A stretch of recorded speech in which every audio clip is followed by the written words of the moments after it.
Hi, my name is Peter Ruckel. My student ID is 01568495. I haven't collaborated with any student making this video, and this is video number 7. Okay, so this is our data, and we have to state the claim and the null hypothesis, which in this case is the same thing. And I'll say that by the Writing Center helps students get better grades in the writing classes. That's the claim. And in this case is the null hypothesis because we want to disprove it or we want to approve it. So we want to prove it or not. The alternative hypothesis in this case is that the Writing Center does not help students get better grade in their writing classes. My assumption is that the Writing Center will help students, so I'm assuming that the alternative hypothesis will not be correct, and I think that the p-value will be greater. I think the p-value will be less than 0.05, which would indicate a strong correlation, or a strong difference rather. Okay. So first we want to find the mean, standard deviation, and the size of the data. So the size is the easiest to find, and quite frankly, all the three numbers are very easy to get. You just scroll all the way through here, right? Because this does a student go to the student center? No and yes. And then there's the final grade that the student got in the student center. So all you have to do is highlight basically all these numbers. Whoops, not those. All these numbers all the way down for all the yeses. The sample size is 205. And then you can, just with those numbers, you can find the mean of all those numbers and then the standard deviation, which in this case for the yeses, the standard deviation was 3.245. The mean was 3.245. The standard deviation was 0.636.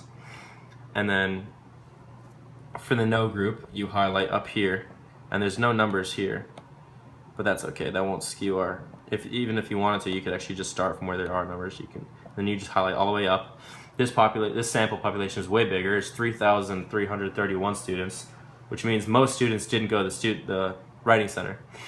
And the mean of their grades was 2.68. So their GPA was lower.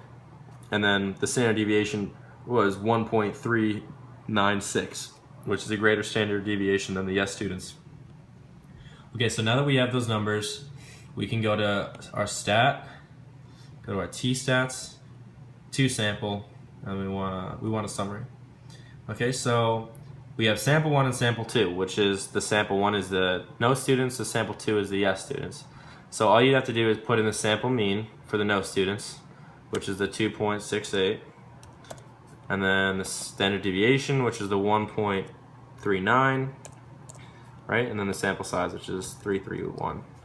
Same thing down here for sample 2, which is the yes students. You want to put in the mean grade, which is the 2.45, which is 2.5 in this case. The sample deviation, which is a 0.636, which is 0.64, and the sample size, which is 205. Okay, and that's really all you have to do in this case. And then you can do p-value plot if you wanted, or you can do summary stats if you wanted.